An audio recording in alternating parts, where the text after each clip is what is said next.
Buenas noches, bienvenidos a Danza Macabra. El episodio de hoy es un tanto diferente porque no voy a hablar de crímenes vintage o históricos, sino de uno algo más actual. De hecho, ni siquiera vamos a hacer un viaje en el tiempo, como digo siempre. ¿Para qué molestarse en hacer un viaje tan complicado si todo esto apareció en los medios el 11 de marzo de este mismo año? Que sí. Ni 1825 ni 1925, no me he equivocado de fecha, 2025. Y es que el 11 de marzo nos enteramos de que la esposa de uno de los miembros más queridos de Buscadores de Fantasmas, Aaron Godwin, tenía ciertos planes en los que no le apetecía incluir a su esposo vivo, claro está. Pero antes de empezar a contarte qué ha ocurrido, es preciso hacer las debidas presentaciones. Así que, ahora sí, ponte cómoda, cómodo, que comenzamos.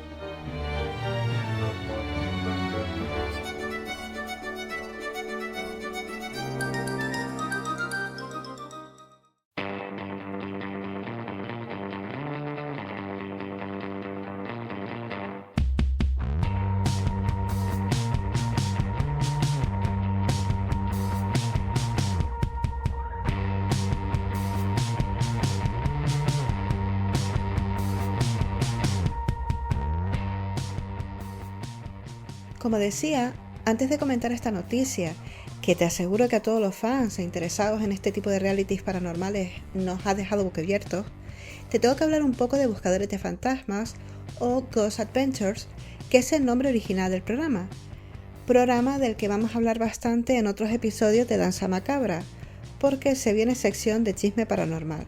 Yo ahí lo dejo. El proyecto Ghost Adventures se inicia en 2004 con una película del mismo nombre que se grabó a modo de documental, entre muchas comillas, y que se emitió en Sci-Fi en 2007. Y tuvo una buena acogida, al menos la suficiente para que el canal Travel Channel se fijara en ellos y decidiera transformar el documental en una serie para su canal.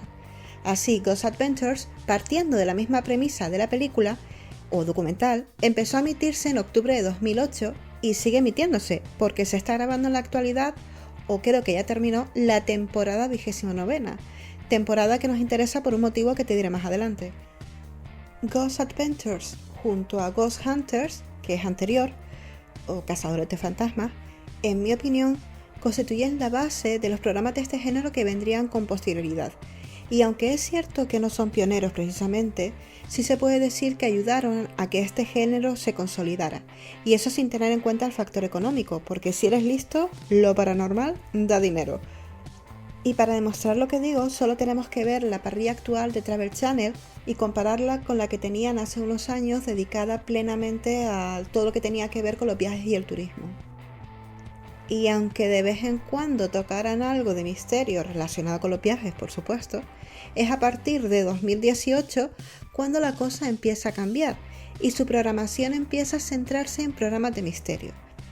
Así pasamos de títulos como Viajes para recordar o Sabores locales con John Cusack a Destination Fear, o sea, Destino Miedo, y con este programa hay chisme, Ghost Loop, que es uno de los peores que he visto, Ghost of Morgan City, Fantasmas de Morgan City, que a ver, tiene sus momentos, pero realmente lo mejor que tiene es precisamente lo mejor que tiene también 28 días paranormales, que no sé si sigue en Netflix, pero voy a hablar de eso. Y es precisamente Jeremy el demonólogo y su casco de Dios. Este hombre merece podcast. Bueno, sigo. Ghost Nation, aquí también hay chisme, y un montón de programas de temática paranormal que van desde cazadores de Bigfoots a investigaciones, entre muchas comillas, en casas o lugares encantados. Y la verdad es que todos están cortados prácticamente por el mismo patrón. Y aunque nos pueda parecer extraño que un canal que se llama Travel Channel se dedique sobre todo a programas de temática paranormal, en realidad no es del todo así. Porque con la excusa de realizar una investigación paranormal, en realidad están haciendo un programa de viajes y de turismo. Se recorren todo Estados Unidos, en ocasiones viajan a otros países, van a hoteles, hablan de la gastronomía local. En realidad, son programas dedicados al turismo y de hecho atraen mucho turismo a esas zonas.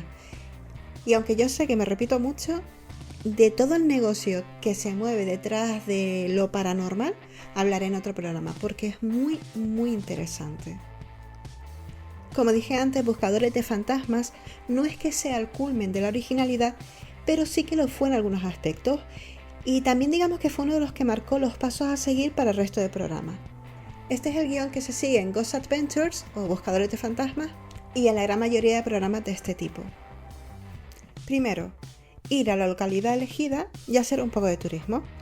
Después se centran en el lugar o en la localización en la que van a investigar y cuentan todo lo que saben del lugar.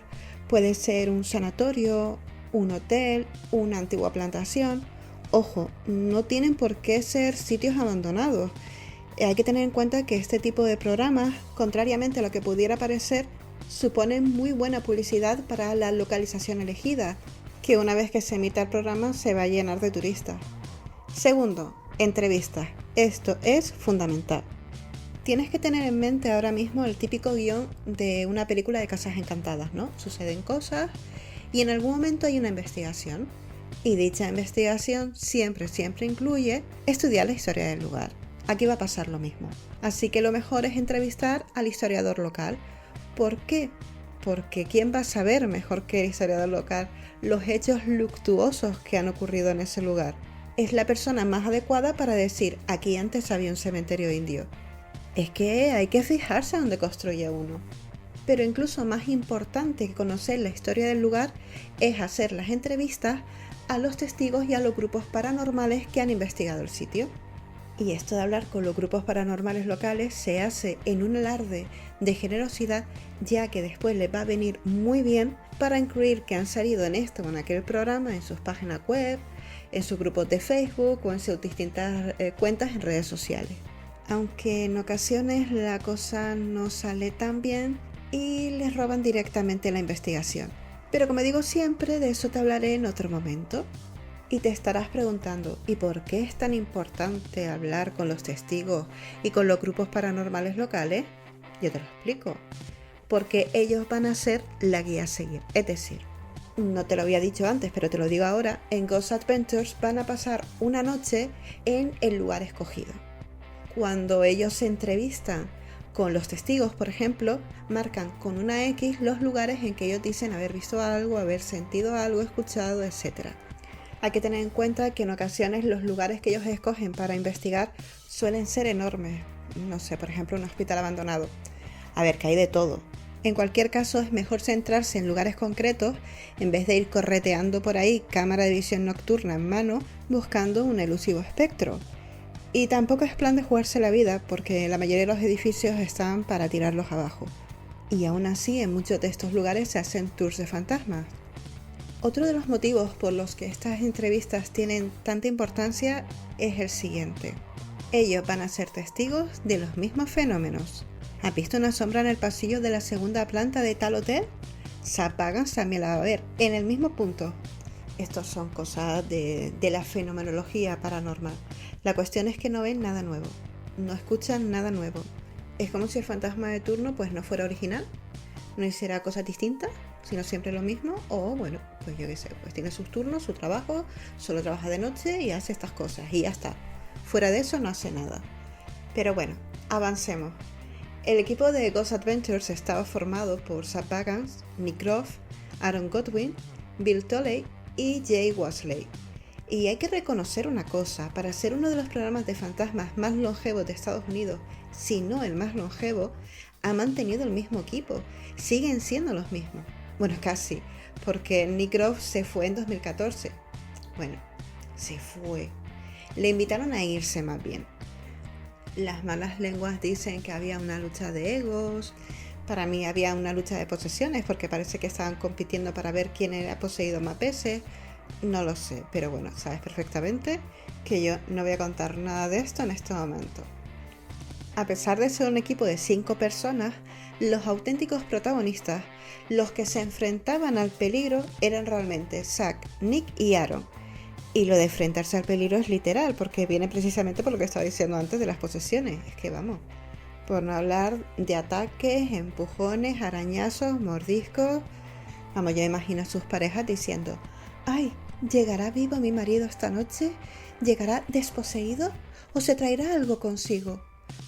Bueno, quizá no todas las parejas les importará mucho, por lo menos a la esposa de Aaron parece que no. Y ahora que estoy hablando de Aaron, pues ya aprovecho y me centro en él. Como dije al principio, Aaron es uno de los más queridos del equipo de Ghost Adventures. Por eso la noticia de que su esposa estaba conspirando para asesinarlo ha sido realmente impactante, no solo para él. En redes sociales hay un montón de comentarios diciendo que esto no estaba en las quinielas o en el cartón de bingo de 2025. Y es que si a mí me contaran esta noticia sin decirme quién era la víctima o futura víctima, al igual que media humanidad, yo hubiera pensado en Zak Bagans. Incluso en Nick Groff, si me apuras mucho. Porque es cierto que tanto él como su expareja y su actual pareja han hecho públicas las discusiones y los rifirrafes que han tenido, y no son tampoco cuestiones de yo te digo, tú me dices precisamente. Pero Aaron, ni se me hubiera pasado por la imaginación. Y estoy segura de que esto mismo lo vas a oír en prácticamente todo el que hable u opine del tema. Básicamente porque Zack tiene fama de ser un poco chulo y egocéntrico, mientras que Aaron es el buenazo del grupo. Es más, vas a encontrar un montón de vídeos y memes en que Zack manda a Aaron a hacer las cosas que él no quiere hacer o no se atreve a hacer, del estilo: oh, vaya, dicen que hay un demonio en el sótano. Aaron, baja al sótano. Pero voy a dejar de divagar y por fin te voy a contar el chisme, te voy a contar lo que pasó. Así que este es el momento de coger unas palomitas, unas roscas, unas cotufas, una bebida, sentarte tranquilamente y escuchar el drama. Victoria y Aaron estaban juntos desde al menos 2018 y se comprometen en 2019. Aunque ahora se sabe que realmente estaban casados desde 2020, digamos que la celebración con toda la pompa, con todo el lujo que merecía, debido al COVID tuvo que posponerse varias veces y no se celebró hasta 2022, y la celebraron en Haunted Mansion en Disneyland. Que por cierto, entre tú y yo, Zack, ¿en serio? ¿Con la pasta que tú estás ganando, no solo con Ghost Adventures, sino con un montón de especiales, con un montón de programas que son básicamente lo mismo, pero que salen a partir de ese, con tu museo encantado, etcétera? ¿En serio? ¿No podías ir mejor vestido a la boda de tu amigo? Es que estás todo el día vestido igual. ¿No podías aprovechar un día especial y comprarte algo bonito? Tenía que decirlo. Volvamos con Victoria. Victoria había sido lo que se llama collegiate golfer, es decir, aparte de cursar sus estudios universitarios, se dedicaba a competir en torneos de golf a nivel universitario. Y aunque la idea era pasar al circuito profesional, sus sueños se truncaron debido a una enfermedad, la acalasia. Según la web de la Clínica Universidad de Navarra, abro comillas, la acalasia es un trastorno esofágico crónico que afecta al funcionamiento normal del esófago, el tubo muscular que conecta la boca con el estómago. En una persona sin acalasia, los músculos del esófago se contraen y se relajan para permitir el paso de los alimentos hacia el estómago. Sin embargo, en los pacientes con acalasia, los músculos del esófago no se relajan adecuadamente, lo que dificulta el paso de los alimentos. Los síntomas, entre otros, son disfagia, que es la dificultad para tragar, acidez estomacal, neumonía por ingreso de alimentos en los pulmones, pérdida de peso, vómitos, etc. En una entrevista en diciembre de 2024 en el podcast Charlas Motivacionales con Ash, Victoria contó pues lo que ya he dicho, que debido a esta enfermedad tuvo que olvidarse de convertirse en golfista profesional. En su cuenta de Instagram, aparte de un montón de publicaciones en el gimnasio, podemos encontrar varias de ellas hablando de esta enfermedad y cómo le afecta. Y también varias fotos con su pareja, pues en momentos de supuesta felicidad. Y sí, es que la cosa es que a todas luces parecían una pareja feliz, o al menos eso creía Aaron, dicho por él mismo. Pero otra cosa era lo que pensaba Victoria, y es que Victoria Godwin fue detenida el 6 de marzo por incitación a cometer un asesinato y conspiración para cometer un asesinato, el de su marido, claro. La primera comparecencia ante el juez fue el día 11 de marzo, que es cuando sale la noticia en TMZ. Se le impuso una fianza de $100,000 y a partir de aquí no sé nada más con respecto a su situación. Supongo que sigue en prisión porque su cuenta de Instagram, al menos en el momento en que estoy grabando esto, sigue abierta. Y me extrañaría mucho que esto fuera así si hubiera pagado la fianza y estuviera en la calle, sinceramente. Aunque en realidad todo esto comienza en marzo del año pasado, 2024, tras ver un programa de True Crime, Crónica Negra, llamado Control Alt Desire, dedicado a un asesino llamado Grant Amato. Al parecer este programa afectó de tal forma a Victoria que se puso en contacto con Amato, que estaba en prisión. No sé cómo sería este contacto al principio, imagino que por correo, pero la cosa es que llega un momento en que la comunicación empieza a ser más íntima, en todos los sentidos, no solo sentimentalmente, sino porque comienzan a mandarse mensajes a través de un móvil de contrabando. Por tanto, no hay nadie que controle esas conversaciones, me refiero a algún trabajador de la prisión, y es precisamente debido a este móvil de contrabando que se descubre el pastel.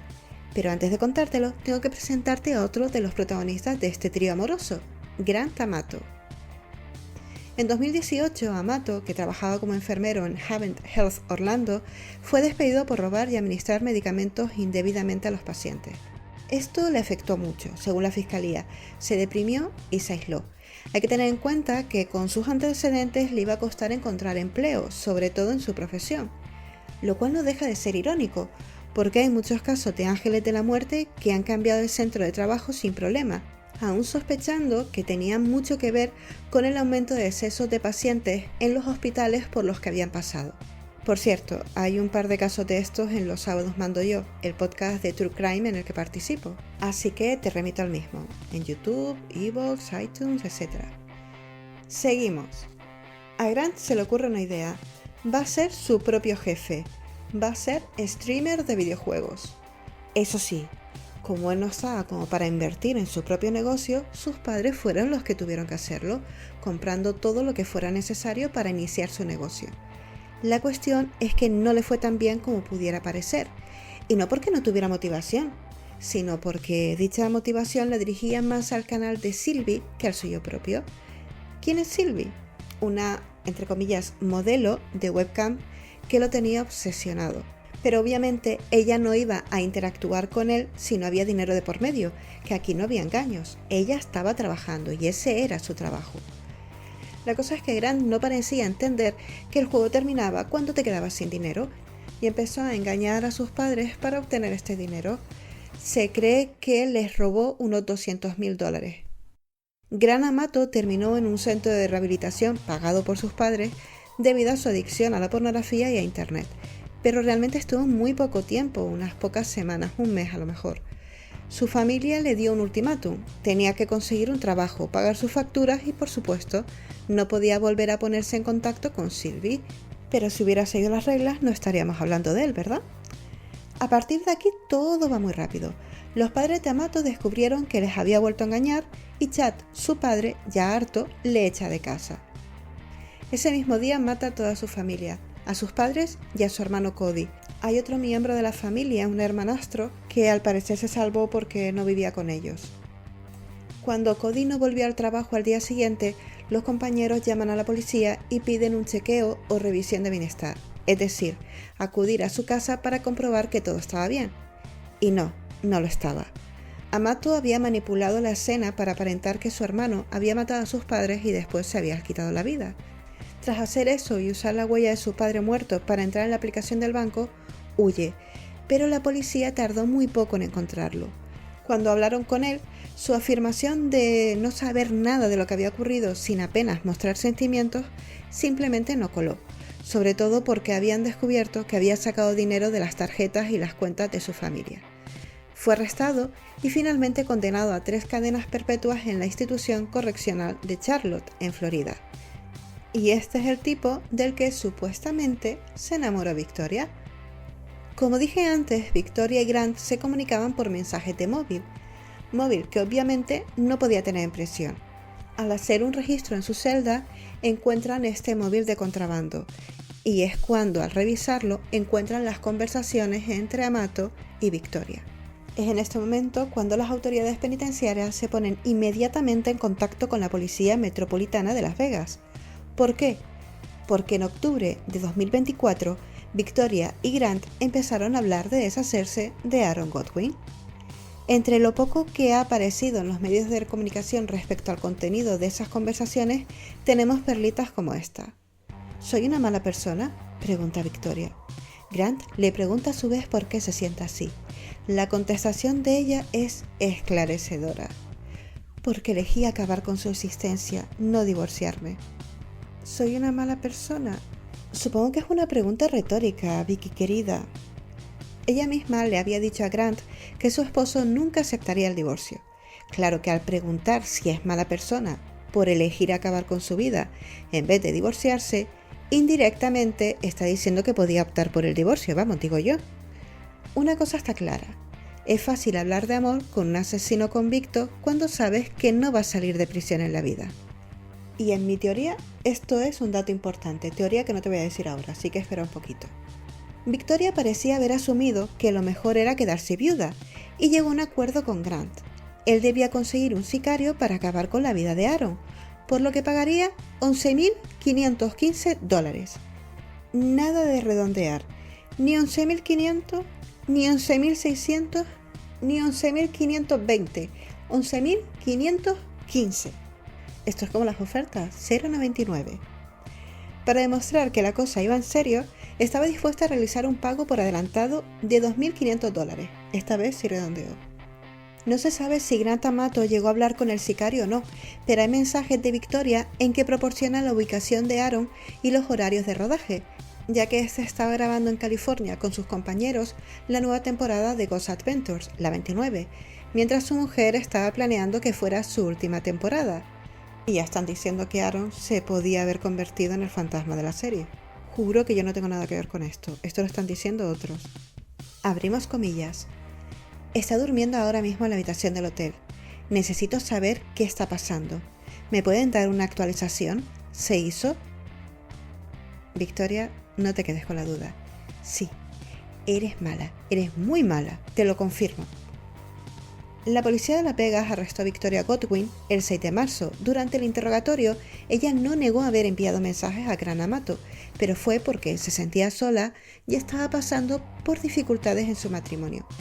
Dificultades que de momento no han trascendido a los medios. Pero sí que negó desear la muerte de su esposo y no recordaba haber enviado mensajes sobre contratar a un sicario. ¿Quién, yo? No. Es más, esos $2.500 de los que se habló, según ella, eran para móviles. No era para matar a Aaron. A ver que lo estamos leyendo, Victoria. Pero ella parecía tener mala memoria y ser incapaz de entender cómo podían pensar tan mal de ella. Y aquí es cuando deja caer algo que aventuro podría ser la estrategia de defensa en el juicio. Afirmó que solo estaba fantaseando, soñando despierta con que su esposo desapareciera, literalmente. Al menos esto es lo que dice en el artículo de TMZ. Aunque aquí hay un problema. Como dijo la policía, los mensajes incluían planes de pago, ubicación, anticipación y nada para detener el plan una vez en marcha.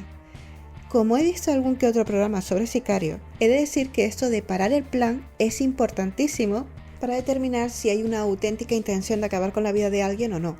Y supongo que la declaración de la policía va por ahí. Voy a explicar un poco lo que quiero decir. Se podría decir que contratar sicarios es deporte nacional en Estados Unidos. Parece que ante un problema optan por la solución que, a ojos del resto de la humanidad, sería la medida desesperada, pero para ellos parece ser la más sencilla: matar. Vale, no para todos, para algunos.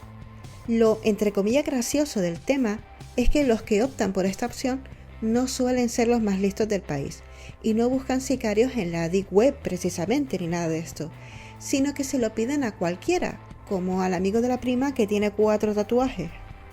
Juro que no estoy exagerando, hay un montón de casos de este estilo. Cuando la persona a la que han hecho este tipo de solicitud tan extraña van a la policía entre asustada y asombrada, se prepara el plan y un policía hace la PC de sicario, se pone en contacto con el interesado y a partir de aquí se graban todas las conversaciones, en las que se habla sobre el pago, un adelanto, cómo quiere que acabe con la futura víctima, dejan que hable mucho y sobre todo preguntan varias veces si quiere seguir adelante con el plan. ya que de cara a un futuro juicio es importante que quede reflejado que el deseo de acabar con la víctima no es fruto de un calentón, sino que realmente quiere llegar al final. Esta es la clave. Un día hablaré sobre una web falsa de sicarios y cómo a través de ella han detenido a varias personas. Creo que la última fue el año pasado. Bien, cuando Victoria es detenida, como es obvio, inmediatamente la policía se pone en contacto con Aaron. Según TMZ, la llamada la recibió mientras grababa el programa. Y ojo, no me refiero a que estuvieran en la localización en que se iba a grabar, en el hotel. No, es que las cámaras le grabaron cuando recibió la llamada y contestó. El artículo este es un poco contradictorio respecto a esta grabación. Abro comillas. Nuestras fuentes dicen que Godwin cogió la llamada en cámara, así que el equipo detrás del programa tiene el momento impactante en vídeo, aunque no aparecerá en la nueva temporada de Ghost Adventures que se estrena el próximo mes. Cerramos comillas.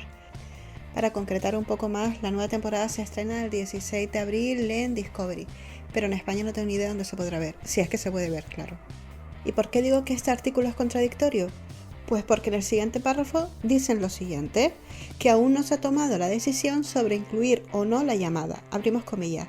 Zach Bagans está a cargo de toda la parte creativa, dicen nuestras fuentes, pero cuando llegue este momento en particular, hablará con la cadena antes de armar el montaje final. Pues no lo entiendo. ¿Cómo es que en un mismo artículo dice que tus fuentes afirman que no va a salir esta llamada en el programa y por otro lado, tus mismas fuentes dicen que bueno, que eso ya se verá? Pues no sé, quizás deberían decirle a sus fuentes que se aclaren primero y después escribir el artículo, digo yo. Yo sinceramente no creo que la posibilidad de que esta llamada salga o no en el programa esté sobre la mesa. No creo que a nadie se le ocurra ponerla, sinceramente, porque al final es un equipo que lleva mucho tiempo juntos y entiendo que son amigos. De hecho, ellos fueron a la boda de Aaron, así que sinceramente no creo que se atrevan a tanto, porque en mi opinión es verdad que es una publicidad brutal, hay que reconocerlo. Estoy segura de que esta va a ser una de las temporadas más vistas, sobre todo esos capítulos finales, porque por lo que entendí del artículo estaban grabando, creo que el capítulo final, así que entiendo que va a ser el más visto, sinceramente, por esa posibilidad que se deja en el aire. Pero si por casualidad se les ocurre ya no incluir la llamada completa, sino simplemente el hecho de que hayan llamado a Aaron, por ejemplo, ¿no? Yo creo que sería también muy muy criticado, y no voy a decir que sería el final de Ghost Adventures, pero podría haber por ahí una cancelación, sobre todo de Zach Bagans, porque bueno, es una persona que al final se piensa que es muy egocéntrica, y es verdad que en ocasiones no le tiembla el pulso a la hora de hacer o decir cosas que puedan parecernos al menos poco apropiadas, y estoy siendo diplomática. Irónicamente, Victoria consiguió lo que quería, ya que una de las últimas noticias que tenemos sobre este tema es que Aaron pidió el divorcio. Al parecer argumentó que, abro comillas, las opiniones, gustos, preferencias se han vuelto incompatibles hasta el punto de que se ha vuelto imposible para ellos vivir juntos como marido y mujer. Esto está una vez más en un artículo de TMZ. Una cosa que a mí me sorprende es que Aaron mantenga en su Instagram las fotos que se sacó con Victoria. Fotos románticas, fotos de vacaciones, las fotos de la boda. Lo puedo entender por un lado, pero por otro, evidentemente está recibiendo un montón de comentarios al respecto de lo que ha pasado, de estos planes para acabar con su vida. En esas fotos que son pues de 2022, hay algunas más actuales. Pero bueno, cada cual hace lo que cree conveniente. Yo sinceramente, entre tú y yo los hubiera quitado. Pero bueno, por otro lado, pues la última publicación, por lo menos al momento de estar grabando este podcast, es un agradecimiento a los fans por los comentarios y las muestras de apoyo. Y por último, me gustaría dar mi opinión sobre el tema este de la conspiración de Victoria contra Aaron. Que bueno, es mi podcast, así que aunque nadie me la haya pedido, yo la voy a dar. Si te digo la verdad, no sé por qué, me cuesta creer este amor repentino que Victoria sintió por Gran Amato. Es cierto que no se ha publicado todo el contenido de las conversaciones, y puede que la mujer se haya levantado un día y haya dicho, oye, pues mira, este chico tiene su aquel. Yo no he encontrado su aquel, ya te digo, pero bueno, cada cual pues tiene sus gustos, ¿no? También puede ser que lo haya visto como una aventura el mensajearse con un asesino y la cosa pues al final, oye, pues derivó en un plan para quedarse viuda, o puede que ella ya estuviera pensando en estas cosas y el enamoramiento era parte de su plan. Quizá pensó que así le sería más fácil conseguir un sicario. No tengo ni idea. Habrá que esperar cómo sigue la investigación. Por eso decía antes, ¿no? Que fácil es hablar de amor cuando tu enamorado está en prisión con 3 cadenas perpetuas. En fin. Pero pensemos una cosa. ¿Qué iba a hacer Victoria? ¿Salir en los medios tras el inexplicable asesinato de su esposo y volver a salir por tener una relación con un asesino? Yo veo fisuras en el plan. A mí me da que Victoria estaba utilizando a Grant para que le encontrara un sicario y él la estaba engañando a ella, pues no sé, para tener dinero, quién sabe. Seguro que ni movió una pestaña para buscar al hombre que le iba a solucionar la vida a Victoria. Y sí, sé que estás pensando en la hibristofilia, es decir, la atracción sexual por este tipo de individuos, pero no sé. Yo sigo pensando que ambos estaban intentando sacar provecho uno del otro, aunque con los pocos datos que tenemos, repito, puede suceder cualquier cosa. Puede que tuvieran una relación impresionante, una relación de amor, como no ha habido otra igual. Seguro que tarde o temprano nos vamos a enterar absolutamente de todo. TMZ habló con el abogado de Grant Amato, Jared Shapiro, que lo representó precisamente en el juicio por el asesinato de su familia, que lo describió como una persona arrogante, inteligente, pero que en el fondo se cree más listo de lo que realmente es y que le gusta ser el centro de atención. Abro comillas. No le sorprende que Amato esté involucrado en el complot de asesinato a sueldo porque le gusta la atención y quiere sentirse útil. Quiere sentirse útil. Yo esto no lo entiendo. A mí que me expliquen qué quiere decir con quiere sentirse útil. ¿Útil? ¿Para matar a alguien? ¿Para decir, oye, mira chica, yo te ayudo, tú déjalo en mis manos? No sé. En cualquier caso, para mí esta descripción de Amato refuerza mi idea de que en realidad nunca tuvo intención de buscar un sicario, que simplemente quería casito. En cualquier caso, cuando aparezcan nuevas noticias iremos actualizando. En fin, esta es mi opinión y me gustaría saber qué piensas tú. Este es el primer programa que dedico a chismes y crónica negra relacionada con el mundo de lo paranormal, pero como he ido diciendo, tengo mucho material y voy a hacer más porque es una cosa que a mí me apasiona. Y ahora me toca pedir favores. 1. Si te ha gustado, da like. 2. Si eres una persona generosa y de buen corazón, comparte. 3. La verdad es que me gustaría saber qué opinas tú del tema este. Y para eso está la sección de comentarios. Eso sí, como siempre digo, con respeto y educación, que al final lo que decimos nos retrata a nosotros mismos.